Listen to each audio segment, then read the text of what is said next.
இளைஞர்களின் வாய்ப்புகளையும் திறனையும் உயர்த்தி வரும் ஸ்டாலின் தொடரட்டும், தமிழ்நாடு வெல்லட்டும். விவாதத்துக்கே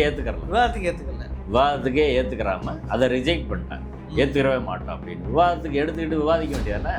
அதுக்கு ஒரு சிறப்பு கூட்டம் கூட்டி விவாதம் பண்ணு.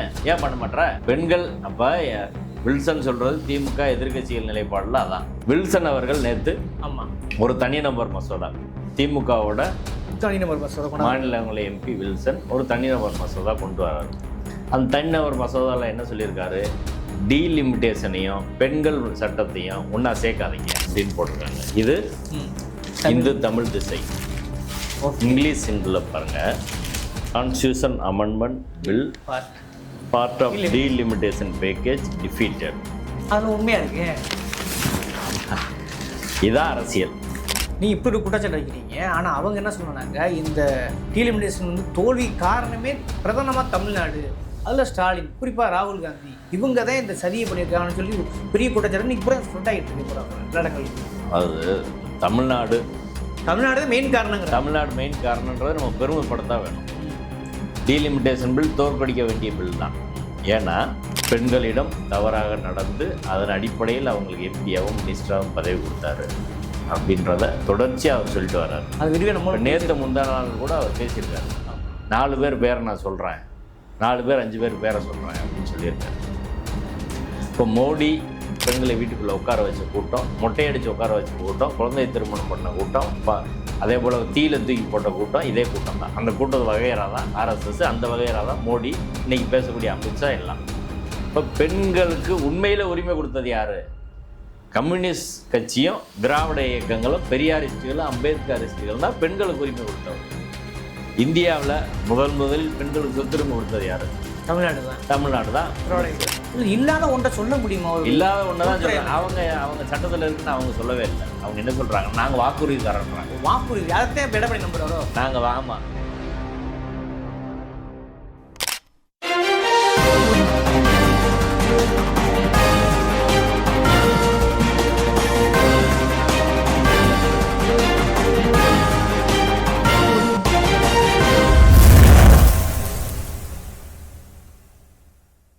வணக்கம். இது அறத்தின் கழகம். இன்று நாம் சந்திக்கிற மிக முக்கியமான அரசியல் விமர்சகர், உயர்நீதிமன்ற வழக்கறிஞர் திரு வாஞ்சிநாதன் அவர்கள்.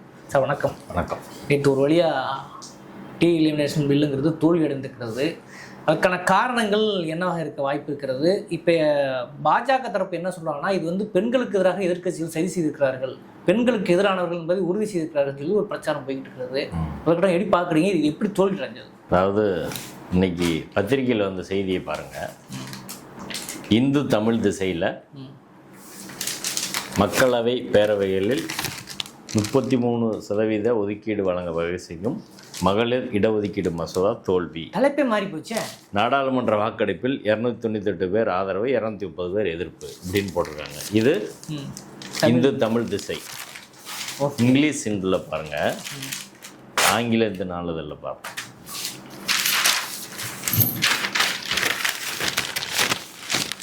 Constitution amendment bill part of delimitation package defeated. அது உண்மையா இருக்கு. இதான் அரசியல். இது பிஜேபி 2 இடத்துல தீவிரமாக தேர்தல் நடக்கிற போது ஒரு அரசியல் விளையாட்டு பண்ணுறதுக்கான முயற்சியை பண்ணாங்க. குறிப்பாக மோடி மீது எப்ஸ்டீன் ஃபைல்ஸில் குற்றச்சாட்டுகள் தொடர்ந்து பலர் சொல்லிட்டு வராங்க. குறிப்பாக சுப்பிரமணிய சாமி தொடர்ச்சியாக மோடி பல பெண்களிடம் தவறாக நடந்து அதன் அடிப்படையில் அவங்களுக்கு எம்பியாகவும் மினிஸ்டராகவும் பதவி கொடுத்தாரு அப்படின்றத தொடர்ச்சியாக அவர் சொல்லிட்டு வர்றார். அது விரிவாக நேற்று முந்தா நாள் கூட அவர் பேசியிருக்காரு. 4 பேர் பேரை நான் சொல்கிறேன், 4 பேர் 5 பேர் பேரை சொல்கிறேன் அப்படின்னு சொல்லியிருக்காரு. இப்போ மோடி ஒரு பெண்கள் விஷயத்தில் மோசமான ஒரு நபர் என்ற கருத்து வந்து கொண்டு இருக்கும்போது அதை மாற்றுறதுக்கும், அடுத்து குறுக்கு வழியில் டீலிமிட்டேஷன் பில்லை கொண்டு வர்றதுக்கான ஒரு வேலையை தான் செஞ்சுருக்கிறாங்க. அந்த வேலையை புரிந்து கொண்ட எதிர்க்கட்சிகள் மிக தெளிவாக நின்று அதை முறியடித்திருக்கிறார்கள். அந்த முறியடித்த செய்தி இங்கிலீஷ் இன்றில் சரியாக வந்திருக்குது. ஆமாம். இந்து தமிழ் திசையில் பிஜேபி என்ன விரும்பினாங்களோ, என்ன பிரச்சாரம் செய்ய முடிவெடுத்தார்களோ அதுக்கு தான் வந்திருக்கு. அதே மாதிரி ஒரே நிறுவனத்தில் இருவேறு செய்தி தலைப்பு. அது ஆரம்பத்துலேருந்தே இந்து தமிழ் திசைன்றது ஆரம்பத்துலேருந்தே அது ஒரு சங் பரிவார அமைப்போட ஊதுகுழல் மாதிரி தான் ஆரம்பத்துலேருந்தே இருக்கிறாங்க. இது இந்த இது இந்த இந்து தமிழ் திசை தொடங்கினதுலேருந்து நான் படிச்சுட்டு இருக்கேன். ஆங்கிலேருந்தில் வர்ற ஒரு செய்தியை ரெண்டையும் கம்பேர் பண்ணி நான் பார்ப்பேன். நான் இதில் கரெக்டாக இருக்கும், இதில் பிஜேபிக்கு ஆதரவாக இருக்கும். யோகி ஆதித்யநாத் செய்தி ரெகுலராக அதில் வந்து போடுவாங்க. கொரோனா காலத்தில் இஸ்லாமியர்கள் மீது அவதூறு பரப்புனதுலேருந்து பல்வேறு விஷயங்களில் இந்து தமிழ் திசை ஒரு சங் பரிவாரம் போட ஊதுகுழல் போல தான் செயல்படுது. அதுதான் இன்றைக்கி செஞ்சுருக்கிறாங்க. அப்போ பிஜேபியோட நோக்கம், இந்த சிறப்பு கூட்டத்தொடரில் பாஜகவின் நோக்கம் என்னவாக இருக்குது அப்படின்னா, மகளிர் இடஒதுக்கீட்டுக்கு நாங்கள் கொண்டு வந்தோம், அதை எதிர்க்கட்சிகள் தோற்கடித்து விட்டார்கள் அப்படின்னு ஒரு பிரச்சாரம் பண்ணுறதுக்கான ஒரு வாய்ப்பு. மோடி பெண்களின் பாதுகாவலர் பேச ஆரம்பிச்சிட்டாரு அப்படின்னு ஒரு பிரச்சாரம். அதை ஒட்டி இன்னைக்கு இந்தியா முழுவதும் பிஜேபி ஆதரவு ஊடகங்களும் பிஜேபியில் இருக்கவங்களும் பேசிகிட்டு இருக்கிறாங்க. ஆனால் உண்மை என்ன? இந்த மகளிர் இடஒதுக்கீடு மசோதா 2023 செப்டம்பர் 20 பாராளுமன்றத்தில் நிறைவேறியது. நிறைவேறும் போது எல்லா கட்சியும் ஆதரவு கொடுத்தாங்க. ஏற்கனவே அந்த மசோதா சட்டம் ஆயிடுச்சு. சட்டமாகி அதை அமித்ஷாவே பாராட்டி பேசியிருக்கிறார். அவர் ட்வீட்லேருந்தே நான் சொல்கிறேன். அமித்ஷா போட்ட ட்வீட் செப்டம்பர் 20, 2023 அந்த மசோதா நிறைவேறுது. மறுநாள் அவர் போடுறாரு. அமித்ஷா என்ன போடுறாருன்னா, where there is a will there is a வே, மனம் இருந்தால் மார்க்கம் உண்டு. அவர் தலைப்பு வச்சிருக்காரு. ஏ ஹிஸ்டாரிக் மைல்ஸ்டோன் வாஸ் அச்சீவ்டு. வரலாற்று சிறப்புமிக்க ஒரு விஷயத்தை நாங்கள் ஜெயிச்சிருக்கோம். இன்றைக்கி வந்து அதை கொண்டு வந்திருக்கோம். Today on the path of equitable governance as the Rajya Sabha has past the women's reservation bill. பெண்களுக்கு சம உரிமை கொடுக்குற வகையில் ராஜ்யசபாவில் விமன் ரிசர்வேஷன் பில் பாஸ் ஆகிருக்குது. இது ஒரு வரலாற்று சிறப்புமிக்க நடவடிக்கை. By fulfilling a long pending demand, PM Narendra Modi ji has sent a powerful message of gender equality and inclusive governance across the world. Modi பாலின சமத்துவத்திற்கான ஒரு முக்கியமான செய்தியை உலகத்துக்கு வழங்கியிருக்கிறார். My heartfelt gratitude to Modi ji and congratulations to every citizen அப்படின்னு 21 September 2023 போட்டிருக்கிறார். ஏற்கனவே இந்த சட்டம் நிறைவேறிச்சு இல்லை, அப்புறம் என்ன இப்போ மறுபடியும் டிஃபீட் பண்ணிட்டாங்கன்னு சொல்கிறேன், தோல்வின்றாங்க. ஏற்கனவே நிறைவேறின ஒரு சட்டம் தானே. இந்த சட்டம் நிறைவேறினதோட அந்த சட்டத்தை அடுத்து இது நேற்று 16 April 2026 ministry of law and ஜஸ்டிஸ்லேருந்து ஒரு நோட்டிஃபிகேஷன் போட்டிருக்கிறாங்க.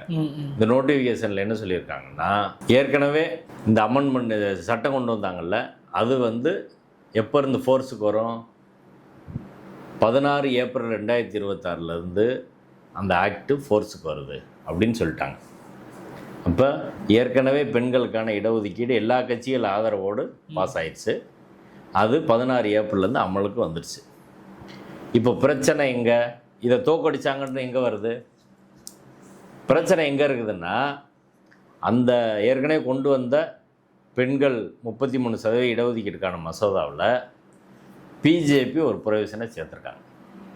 என்ன சேர்த்துருக்காங்கன்னா, டீலிமிட்டேஷன் முடிஞ்ச பிறகு தான் இது அமலுக்கு வரும் அப்படின்னு ஒரு கண்டிஷனை சேர்த்துருக்குறாங்க. அது ஒரு கண்டிஷனல் லெஜிஸ்லேஷன். ஓகே, அது சேர்த்துறதுனால அது பொருத்தமாக இருக்குல்ல. அதான் டீலிமிட்டேஷன் முடிஞ்ச பிறகு தான் அமலுக்கு வரும் அப்படின்னு சொல்கிறாங்கல்ல. இதை அன்னைக்கு எதிர்கட்சிகள் எல்லாம் எதிர்த்தாங்க. நீ இப்போ இருக்க 543ல் 33% கொடு, நீ எதுக்கு அதெல்லாம் முடிஞ்ச பிறகு அப்படின்னா 2026 சென்சஸ்ஸு அதெல்லாம் முடிகிறதுக்கு ரொம்ப நாள் ஆகும், இல்லை அது தள்ளி கூட போடலாம். இப்போ இன்னைக்கு இருக்கிறதுல நீ கொடு அப்படின்னு சொல்கிறத அன்னைக்கு தடுத்தது, எதிர்த்தது, இப்படி ஒரு கிளாஸை கொண்டு வந்தது பாஜக. அன்னைக்கே எதிர்கட்சிகள் எல்லாம் விமர்சனம் பண்ணுறாங்க. பிஜேபிக்கு பெண்களுக்கு இடஒதுக்கீடு கொடுப்பதற்கான முழு மனது இல்லை அரசியலுக்காக இதை பண்ணுறாங்க. நீ ஒரு சட்டம் கொண்டு வர்ற போதே இன்னொரு கண்டிஷன் எதுக்கு நீ கொண்டு வர? கண்டிஷன் கொண்டு வரக்கூடாதுல்ல. அந்த கண்டிஷன் இல்லைன்னா போன எலெக்ஷன்லேயே இப்போ அமலாயிருக்கும். நிச்சயம் வந்திருக்குமே அப்பயே. 2024 2023 சட்டம் வந்துருச்சு. 2024 வர்ற நாடாளுமன்ற தேர்தலில் 33% எல்லாரும் கொடுத்துருப்பாங்களே. இப்போ யார் அதை தடுக்கிறா? சரி, நீ அப்பா அப்படி பண்ணிட்ட. இப்போ திரும்பவும் அதை சொன்னாங்க. இன்னைக்கு வில்சன் அவர்கள் நேற்று ஒரு தனிநபர் மசோதா, திமுகவோட தனிநபர் மசோதா, மாநிலங்களவை எம்பி வில்சன் ஒரு தனிநபர் மசோதா கொண்டு வர்றாரு. அந்த தனிநபர் மசோதாவில் என்ன சொல்லியிருக்காரு? டீலிமிட்டேஷனையும் பெண்கள் சட்டத்தையும் ஒன்றா சேர்க்காதீங்க, அதை மட்டும் நீக்கிட்டு இந்த கண்டிஷன் இருக்குல்ல, டீலிமிட்டேஷன் தொகுதி மறுவரையறை செய்த பின் தான் பெண்களுக்கான இடஒதுக்கீடு அமலுக்கு வரும் என்ற ஒரு நிபந்தனை 2023 சட்டத்தில் இருக்குது. அந்த நிபந்தனையை நீக்கிருங்க அப்படின்னு தனிநபர் மசோதா கொண்டு வராரு. இதை பெண்களுக்காக பாடுபடுற பாஜக ஏன் ஏற்றுக்கிறல? ஏற்றுக்கிற வேண்டியதானே?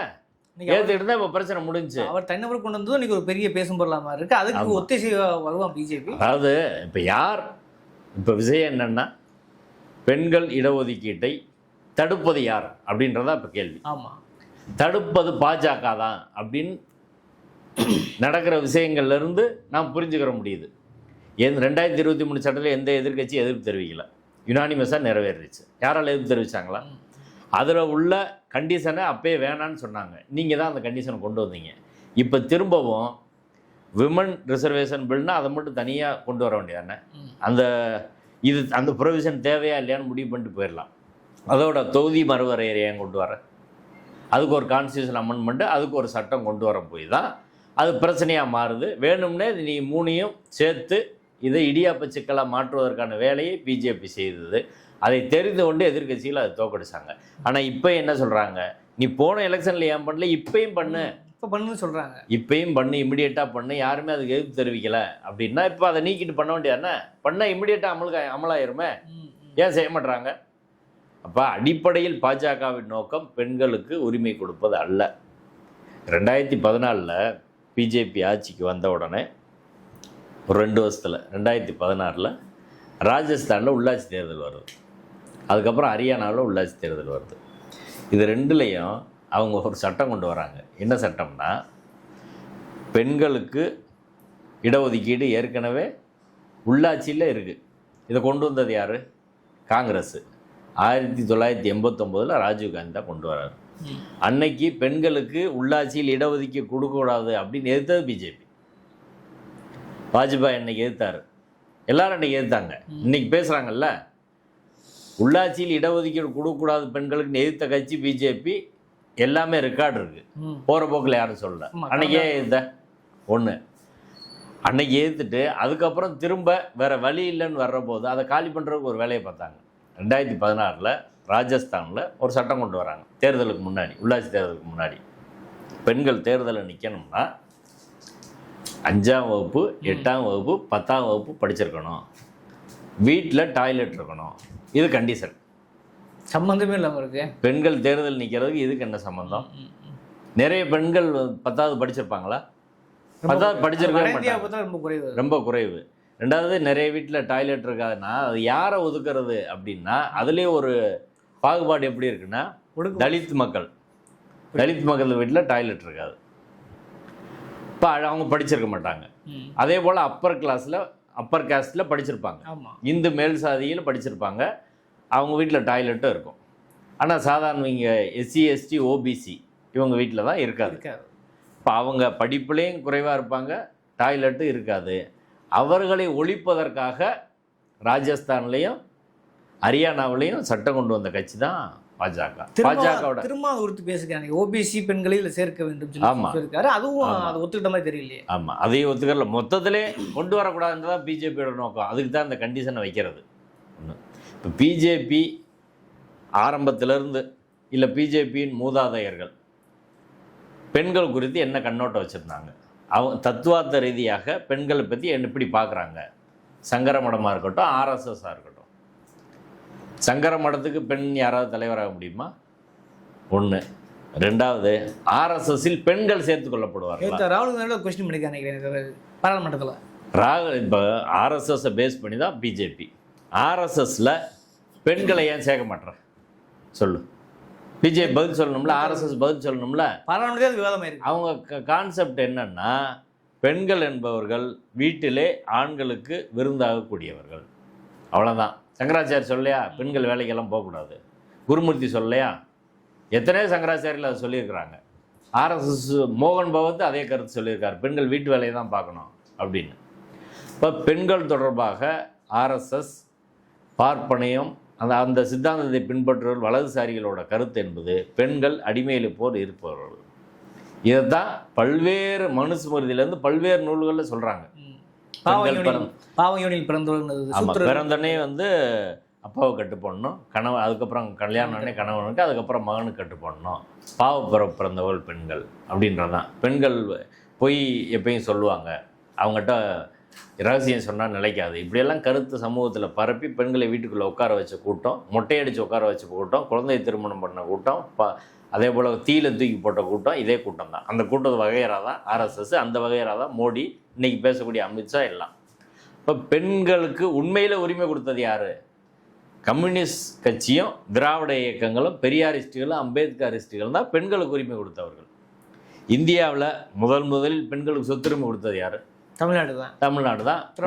அதே இந்தியாவில் பாராளுமன்றத்தில் பெண்களுக்கு சொத்துரிமை கொடுக்கணும் அப்படின்னு அம்பேத்கர் சொன்னபோது அதை எதிர்த்து தீவிரமான போராட்டம் நடத்தியது ஆர்எஸ்எஸ். பெண்களை திரட்டிய பெண்களுக்கு எதிராக போராட்டம் வச்சது ஆர்எஸ்எஸ். இப்போ நாங்கள் பெண்கள் பக்கம்தான் நிற்கிறோம் அப்படின்னு பாஜக சொல்கிறது ஐடியாலஜிக்கலாகவே அவங்க அப்படி கிடையாது. இப்போ உன்னாவ ரேப் கேஸ்லேருந்து காஷ்மீரில் ரேப் கேஸ் வரையும் அத்தனையும் நம்ம பார்த்தோம். பிரிட்ஜ் பூஷன் பக்கம் பிஜேபி நினைச்சா விக்டிம் பக்கம் நின்னாங்களா? இன்றைக்கி இந்தியாவிலே பாலியல் தொடர்பான குற்றங்கள் தொடர்பான அதிக வழக்குகள் இருக்கிறது பிஜேபி. பிஜேபி எம்பிஸ் மேலே தான் அதிக கேஸ், எம்பி எம்எல்ஏ மேலே தான் அதிக கேஸ் இருக்குது. இப்போ அப்படி அடிப்படையில் பெண்களை சித்தாந்த ரீதியாகவே தாழ்த்தக்கூடிய ஒரு அமைப்பு தான் பாஜகவும் ஆர்எஸ்எஸும் சங் பரிவார அமைப்புகளும். அந்த சிந்தனை உள்ளவர்கள் பெண்களுக்கு உரிமை கொடுப்பார்களா அப்படின்றது தான். அது சங்கரமடமாக இருந்தாலும் பிஜேபியாக இருந்தாலும் ஆர்எஸ்எஸ்ஸாக இருந்தாலும் மொத்தமாக இவங்களுக்கு சிந்தனைன்றது ஒன்று தான் அப்படின்றது. அப்போ உண்மையிலே அவர்கள் நோக்கம் என்பது பெண்களுக்கு உரிமை கொடுக்கணுன்றது இல்லை. இது ஒரு விஷயம். ரெண்டாவது, இந்த டீலிமிட்டேஷன் பில்லில் நீ அதை கொண்டு வந்து நேற்று அது கடைசியாக 2 வாபஸ் வாங்கிட்டாங்க. முடிஞ்சு. அந்த டீலிமிட்டேஷன் பில்லோட நோக்கம் என்ன அப்படின்னா, இவங்க சொல்கிறத போல் வெறுமனே தொகுதி மறுவரையை செய்கிறது அப்படின்றது கிடையாது. அது பார்ப்பனிய ராஷ்டிரா அப்படின்னு ஒன்று உருவாக்குவதற்கான எல்லா அடிப்படையும் அதில் வச்சுருக்குறாங்க. சுருக்கி பார்க்க முடியுமா என்ன? அதாவது நீங்கள் 1952 தேர்தல், 67 தேர்தல், 71 தேர்தல், இதில் எல்லாம் மக்கள் தொகை அடிப்படையில் எண்ணிக்கையை கூட்டுறாங்க. 71 தான் கடைசியாக சென்சஸ். 72ஓட அதை சீல் பண்ணுறாங்க. பண்ணிவிட்டு 72க்கு பிறகு தீவிரமான மக்கள் தொகை கட்டுப்பாடு இந்தியா முழுவதும் அமல்படுத்தப்படும்.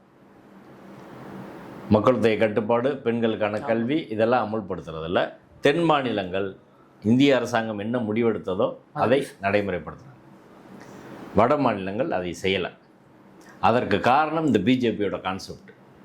பெண்கள் இப்படி தான் வச்சுருக்கணும், கல்வி உரிமை கிடையாது, பெண்களுக்கு வந்து கல்வி கிடையாது, பெண்கள் கல்வி கற்று வந்தால் தானே குழந்தைய குறைப்பாங்க.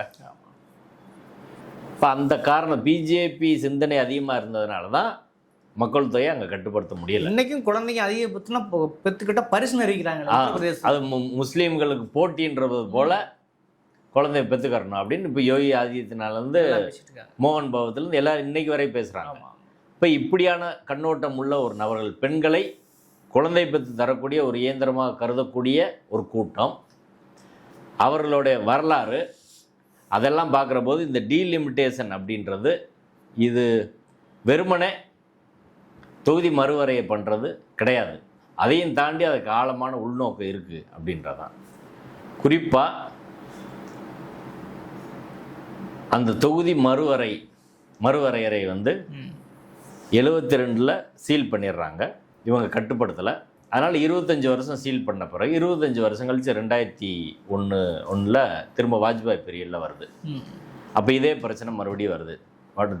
தென் மாநிலங்கள் மக்கள் தொகையை கட்டுப்படுத்தியிருக்கு, வட மாநிலங்கள் கட்டுப்படுத்தலை. அப்போ என்ன செய்கிறது அப்படின்னா, இன்னொரு 25 வருஷத்துக்கு இதை எக்ஸ்டெண்ட் பண்ணுங்கள் அப்படின்னு 2026 வரை அதை எக்ஸ்டெண்ட் பண்ணிட்டாங்க.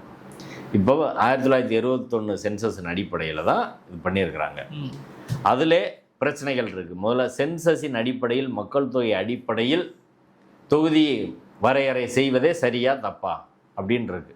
ஆமாம். அப்போ ஒரு இந்தியா வந்து பல்வேறு தேசிய இனங்கள் உள்ள ஒரு நாடு. இங்கே எல்லா தேசிய இனங்களுக்கும் சமமான உரிமை இருக்கணும். இப்போ ஹிந்தி பெல்ட்டில் ஹிந்தி பேசக்கூடியவர்கள் ஊபியில் ஹிந்தி பேசுகிறாங்க. அதே சமயம் மணிப்பூரில் சின்ன சின்ன மொழி பேசக்கூடியவங்க இருக்கிறாங்க.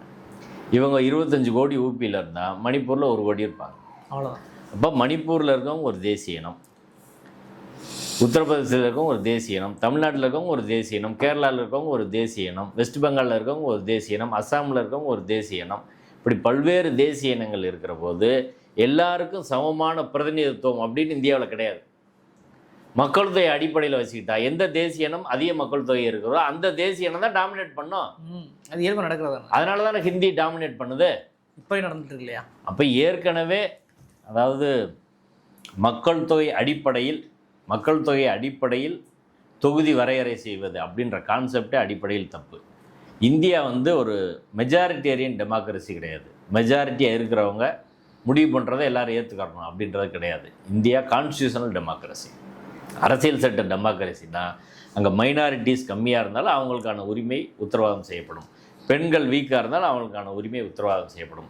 பட்டியல் சமூகத்தவர்கள் வீக்காக இருந்தாலும் அவங்களுக்கு உரிமை உத்தரவாதம் செய்யப்படும். பழங்குடி சமூகத்தவர்கள் கம்மியாக இருந்தாலும் 100 பேர் இருந்தாலும் அவங்களுக்கான சமத்துவம் என்பது உறுதி செய்யப்படும். அதான் ஒரு கான்ஸ்டியூஷனல் டெமோக்ரஸி.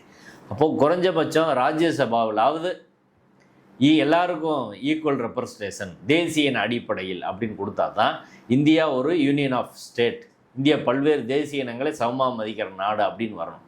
இப்போ ஏற்கனவே மக்கள் தொகை அப்படின்ற அடிப்படையில் இருக்கிற வரையறையை தேசிய அடிப்படையில் எல்லாருக்குமான பிரதிநிதித்துவம் வழங்குற மாதிரி மாற்றணும். அதை செய்யலை. அதான் முன்னோக்கி போகிறது. அதை தாண்டி இப்போ இவங்க செய்கிற வேலை அப்படின்னா சில இடத்துல இதை இம்ப்ளிமெண்ட் பண்ணியிருக்காங்க. காஷ்மீரில் தொகுதி மறுவரையறை பண்ணியிருக்காங்க. தொகுதி மறுவரையறை பண்ண 6 சீட்டில் அதுக்கு முன்னாடி பிஜேபி ஜெயிச்சதே கிடையாது. இப்போ 6 சீட்டில் 5 சீட்டு பிஜேபி ஜெயிச்சிட்டாங்க. இது எப்படி பண்ணாங்கன்னா இஸ்லாமியர்கள் ஒரு தொகுதியில் நிறைய இருப்பாங்க, அதை பிரித்து இஸ்லாமியர்கள் மைனாரிட்டியாக வர்ற மாதிரி மற்ற கம்யூனிட்டி அதிகமாக வர்ற மாதிரி சேர்த்து தொகுதியோட எல்லையை பிரிச்சுருவாங்க. இப்படி நடக்க வாய்ப்பு இருக்கு. இது இந்தியா முழுக்க நடக்கும். இப்போ இருக்கிற எல்லையை பூரா மாற்றி விடுவாங்க. மாற்றினா ஏற்கனவே இஸ்லாமியர்களுக்கு பிரதிநிதித்துவம் கிடையாது, கிறிஸ்தவர்களுக்கு பிரதிநிதித்துவம் கிடையாது, பலருக்கும் பிரதிநிதித்துவம் கிடையாது. அதை மாற்றி ஒரு சாதி டாமினேஷன் இருக்கக்கூடிய ஒன்றா அதை மாற்றுவாங்க. பட்டியல் சமூகத்தை சேர்ந்தவர்களும் இப்போ என்ன சொல்லியிருக்காங்கன்னா மெஜாரிட்டி இருக்கிற இடத்துல தான் அவங்களுக்கு டீலிமிட்டேஷன், அவங்களுக்கு சீட்டு அப்படின்னு சொல்லியிருக்காங்க, ரிசர்வேஷன். அது இன்னொரு பிரச்சனையும் உண்டு பண்ணும். இப்போ அவங்க குறைவாக இருக்க இடங்களில் அவங்களுக்கு பிரதிநிதித்துவம் இல்லாமே போகும். அது ஒரு சுழற்சி அடிப்படையில் வரணுன்றதான். இப்போ அடிப்படையில் டீலிமிட்டேஷன் தொகுதி மறுவரையறை என்பது அது வெறுமனே தொகுதியை மறுவரையறை செய்கிறது மட்டும் கிடையாது. அந்த மறுவரையறையின் பேரில் இந்த நாட்டில் உள்ள பிஜேபிக்கு எதிராக இருப்பவர்கள் என்று கருதக்கூடிய எல்லாரையும் காலி பண்ணி பிஜேபி மெஜாரிட்டி வர்றதை உத்தரவாதம் பண்ணுறது அப்படின்ற வேலையை அதுக்குள்ளே செய்கிறாங்க. நீங்கள் இப்படி ஒரு குற்றச்சாட்டு வைக்கிறீங்க. ஆனால் அவங்க என்ன சொல்கிறாங்க, இந்த டீலிமிட்டேஷன் வந்து தோல்வி காரணமே பிரதானமாக தமிழ்நாடு, அதில் ஸ்டாலின், குறிப்பாக ராகுல் காந்தி, இவங்க தான் இந்த சதியை பண்ணியிருக்காங்கன்னு சொல்லி பெரிய குற்றச்சாட்டு இப்போ ஸ்ப்ரெட் ஆகிட்டு இருக்க போகிறாங்க எல்லா இடங்களையும். அது தமிழ்நாடு மெயின் காரணங்கிற தமிழ்நாடு மெயின் காரணன்றதை நம்ம பெருமைப்படுத்த வேணும். டீலிமிட்டேஷன் பில் தோற்கடிக்க வேண்டிய பில் தான்.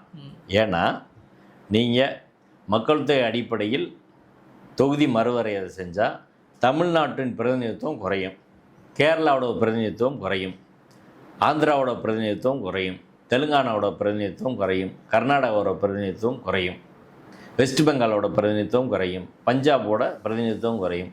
இது எல்லாமே பிஜேபி எதிர்க்கக்கூடிய மாநிலங்கள். பிஜேபி இங்கே எங்கேயுமே ஆட்சியில் கிடையாது. ஆமாம். பிஜேபிக்கு எதிராக ஸ்ட்ராங்கான எதிர் சென்டிமெண்ட் இருக்கக்கூடிய ஒரு சுயமரியாதை உணர்வு உள்ள மாநிலங்கள். இந்த நாடாளுமன்ற நடவடிக்கையில் பார்த்தா தீவிரமாக சுயமரியாதை இருக்கக்கூடிய மாநிலங்கள் தான் ஃபைட்டை வந்து முன்னாடி நின்று பண்ணுறாங்க, அவங்களுக்கு சவாலாக இருக்கிறாங்க. இப்போ இதை ஒழிக்கணுன்றதான் அவங்க நோக்கம். இப்போ அவங்க தரப்புலேருந்து ஒரு வாதத்தை முன் வச்சாங்க பிஜேபி. எல்லா மாநிலங்களுக்கும் 50% கொடுக்கப்படும் சீட் எண்ணிக்கையை கூட்டி அவர்கள் பிரதிநிதித்துவம் குறையாத அளவுக்கு நாங்கள் பார்த்துக்குறோம் அப்படின்னு அமித்ஷா சொன்னார், மோடி சொன்னார், பிஜேபிக்காரங்க எல்லாம் பேசினாங்க. நான் அந்த சட்டத்தை 2 சட்டத்தை எடுத்து பார்த்தோம். சரி, கான்ஸ்டியூஷனல் அமெண்ட்மெண்ட் பில்லு, தொகுதி மறுவரையறைக்கான பில்லு, 2 மசோதாவிலையும் எந்த இடத்துலையும் 50% உயர்த்தி வழங்கப்படும் அப்படின்றது ஒரு இடத்துல கூட உத்தரவாதமா இல்லையா? அது உத்தரவாதம் இல்லை, அந்த சட்டத்தில் அப்படி ஒரு வார்த்தையே இல்லை. 50% இல்லை, இல்லாத ஒன்றை சொல்ல முடியுமா? இல்லாத ஒன்று தான் சொல்கிறாங்க.